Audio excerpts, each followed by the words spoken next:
I'm going to actually sanitize the seed. We're going to do what several universities recommend, especially for people who save their own seed. We're going to do a hot water treatment and then follow that with a bleach treatment. There's guidelines on this. I've even made a video on it in the, it's probably been a little while. It may have even been last year, but we're going to repeat it again. I've got an easier way to do it, and I'm going to do a bunch of seed at the same time. Essentially everything that I did on the garden prep, every seed that I showed in the garden prep, which is mostly tomatoes and peppers and eggplants, all nightshade family, and we'll get into that in just a minute. I'll show you how. I've got my growing season container here, and in it is everything that I want to grow for this year. As the winter progresses, I put in it and I take out of it. I plan like I did in the Excel spreadsheet, garden planning for 2020. I make changes, alterations, and that's the purpose of winter for me. Just getting it all to where my mind is right for what I want to do. So what you see here are little pieces of screen. That screening is what I'm going to encase the seed in, along with the plant label. That way I know what it is that that will be sealed in this screen, and that's going to be dipped into the hot water treatment. If you want to follow and do this on your own, you can do them a little differently. I've got a sprouting jar lid on top of a regular mason jar, and the seed could be just placed directly in this, but you'd only be able to get one. What I'm doing is I'm going to put a lot of seed encased in that inside here. That way I can do a bunch at one time. Alright, here are all of my tomatoes, and I'll pick one up for you. I've got the name of it written on this plant tag here. I put them in the screens, then I wrapped a rubber band and the encased seedling around the plant tag, and then I'm going to put it in here. I did that with all of them, so all of these are different varieties of tomatoes. I'm going to put them all in the jar. That way I can do a hot water treatment on all of them at the same time. Alright, here's my setup for doing the hot water treatment, and I'll discuss what you're looking at here in just a second. But first, why are we doing a hot water treatment? And the simple answer is, it is proven to kill disease, pathogens, and viruses, not only on the surface of the seed, but within the seed itself. And there's a lot of information on this, and several universities have papers on it, but I'm going to put a little bit of information here that shows you the purpose of the hot water treatment and explains how to do it, and then shows you what seed needs to be treated for how long and that sort of thing, and then I'll bring you back.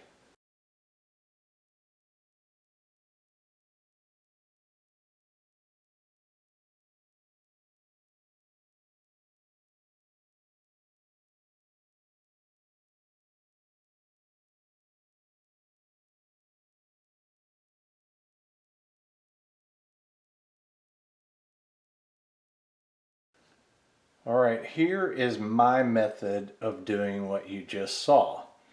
And that is using what's called a Sous Vide cooker. It's essentially a piece of equipment that heats up the water and circulates it at the same time.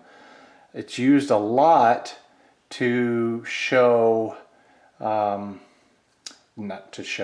cook things that are like in vacuum sealed bags, that sort of thing.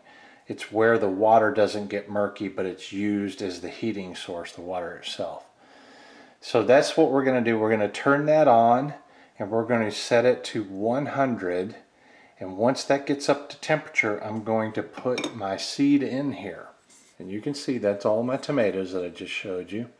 And it will never leave this container again the whole time for the hot water treatment, the rinse with cold water, and the bleach treatment. It's all going to be used in this one container. Now the labels, they have a marking you can see some there of what each one is, and it's in pencil. And that's because I found that when you mark a label with pencil, it doesn't fade off in the sun or many other ways. Now I took a cup of water to boiling and I marked it, this piece here, test, and I set it in the cup and I let it sit for a really long time, well, until it's pretty much cooled off. It's lukewarm now, and you can see that it's still written in there on the label. And the reason why I did that is because this heats up to 122 degrees. That's the highest we're going to get it. At the end of all of this, I don't want to have a jar full of seed that I don't know what it is. I want to be able to read. So it's always good to test things before you actually do them. So that was the purpose of this test. So now I'm going to turn this on. I'm going to bring it up to 100 and I'll show you what it looks like. I turned my light on so I can kind of see it. But so what I did was I powered it on. Then I hit the setup here. Accidentally hit start even. I want to change it to Fahrenheit, which it is now. I want to hit stop,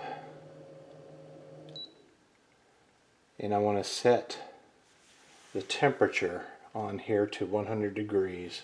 I've got shadows and whatnot because I'm in a room and it's dark outside. So I turn this on and bring some additional lighting in here. Okay, so I turned it on and I've set the temperature to 100 degrees. It's flashing. Once you get it, you can set to Fahrenheit or Celsius, and the number you see here is the actual temperature. It's at 69. I set it to warm to 100, and all I have to do is hit the start there.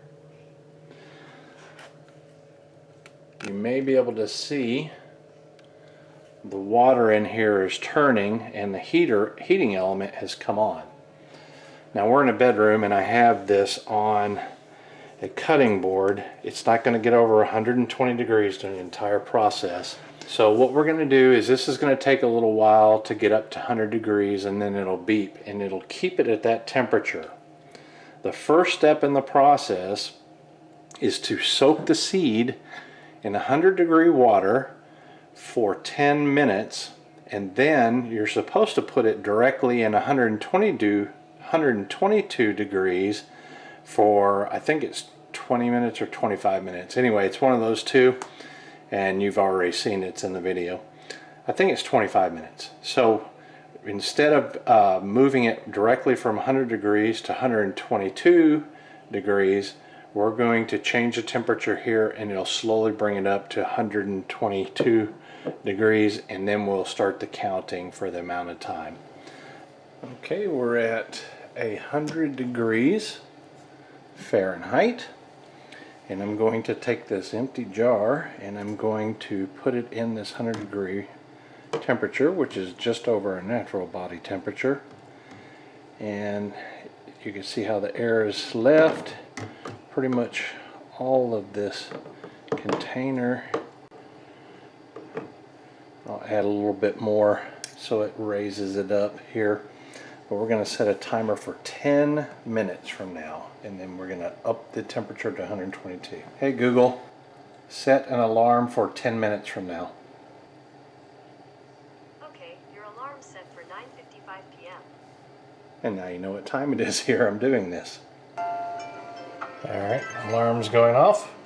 It's been 10 minutes.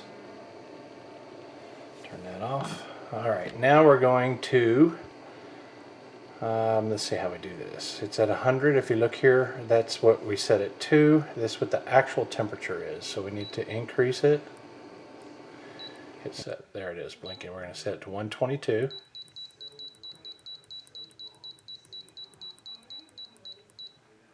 Hope you can see that in the corner here, and then hit start again. And you'll see this number start to tick up. I'll let it tick up 1 or 2 degrees just so you can see. Now again, the hot water, or the water inside the pan, is circulating and heating at the same time. And that's part of the process for hot water treatment, is you want to keep the seed evenly heated and circulating. It is within the jar, and that's limiting it, which is a good thing for now. But once it gets up to temperature, once it gets up to 122, I will empty this jar and refill it with 122 degree water, and it will stay the same temperature, 122, for the entire 25 minutes. Alright, we're at 121 degrees, and I turned it on just before this. It took about 3 minutes to get to this point. So I'm going to do a touch of compromise in the time, because it heated up a little bit more than what the rules or the procedure normally is, and that's to take it from 110 directly to 122 and immerse it. To me, that seems like it's a potential shock, and it might be better to ease it up. But anyway, we're going to do a little bit. You can see it's at 122 now. It hasn't started beeping yet, but it will. I'm going to take this out. If you can touch it at 122, but you can't hold your hand under. I can't hold my hand under it for very long, so I dumped all of it out, and I'm going to put it back in here, and I'm going to let the bubbles go out. And now what's inside there, let me bring the camera down just a little bit. What's inside there is 122 degree water. That's going off because it's telling us that it's at 122. We want you to know that.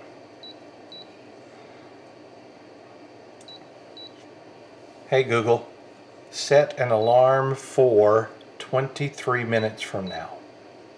You got it. Your alarm's set for 10:29 p.m.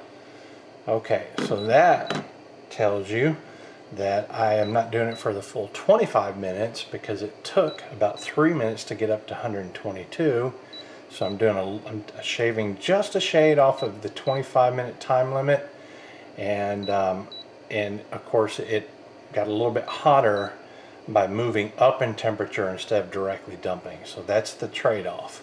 I think that'll still meet the need. I don't think 2 or 3 minutes will drastically change anything. I think what will kill the grow is if you take this and you put it higher than 122 for tomato seeds, like say 130, and you do it for 25 or 30 minutes. I think that's when it becomes negligible. I think there's a little bit of play, so I think I'm doing quite fine.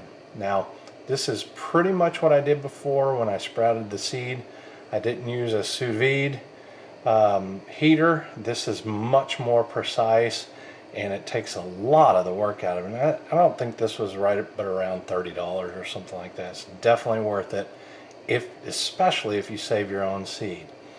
While we're on that topic, you should not treat seed that comes from a seed company, because most, or many at the very least, already do a hot water treatment, and they put a form of antifungal powder like Captain or something like that on the seed.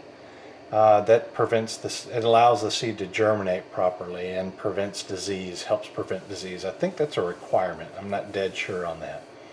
But if you save your own seed and you don't do some sort of treatment, you're asking for trouble.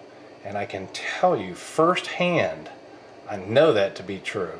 So I am taking these steps based on what I saw the last couple years, disease presence elevated in my gardens. So that's why we're doing this. So now I'll bring you back when it's time. The alarm goes off, and then we're going to take this whole container. I won't show it because I'll have to walk really fast to the kitchen and run cold water on it. And the purpose of that is to stop the heat process, or the cooking process, if you will, or just get it back down to normal. Alright, I dumped the water out there. I'm going to run cold water. I'm going to make sure you're recording. Yep, I am recording.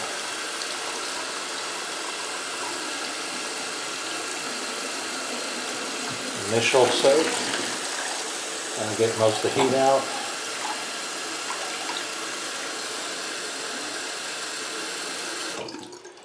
That cold water I get right there. Just cooled it down significantly.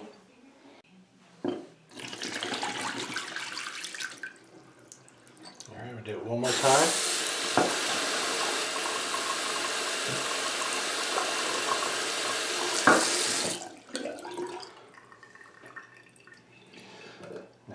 sitting for a second. I got this. This has already got 5 parts water to 1 part bleach in it. I'm going to pour that in here. Now the procedure says to agitate for 1 to 2 minutes, depending on where you've gotten the procedure from. UMass, Yukon, wherever. I can't remember all the different ones. So this is how I'm agitating it.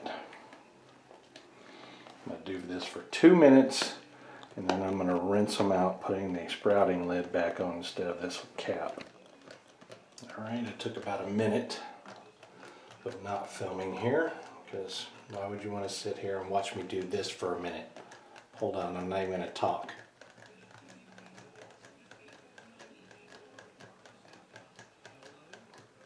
There, that's 10 seconds. How'd you like to watch me do that for 2 minutes? I'm going to do this a little bit more. I'm watching the time on it. We definitely don't want to go longer than 2 minutes with it because the suggested is 1 minute to 2 minutes. In fact, that's good enough. Dump the bleach water out.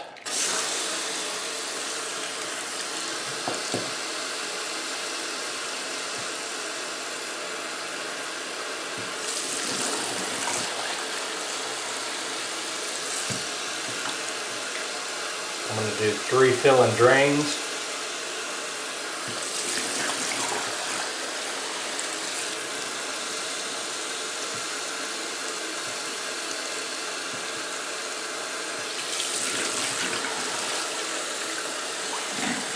Then I'm going to do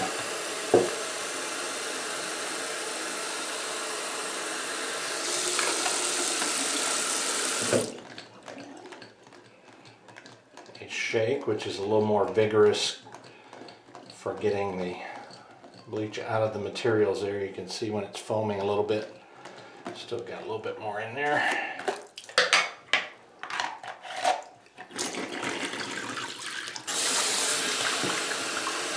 I'm going to do this a little bit more, but I'm not going to show every second of it, okay? All right, I'm just going to let that run in there for a little bit while I'm talking here, just so you can see this is another way to do it. Plus the way there are, you could take and hold your fingers over it and do it that way. So the seed is completely prepared. We've done the hot water treatment, followed immediately by the bleach treatment, as you saw. And if you do it too long, it can damage the embryo and kill the seed, where it won't germinate at all.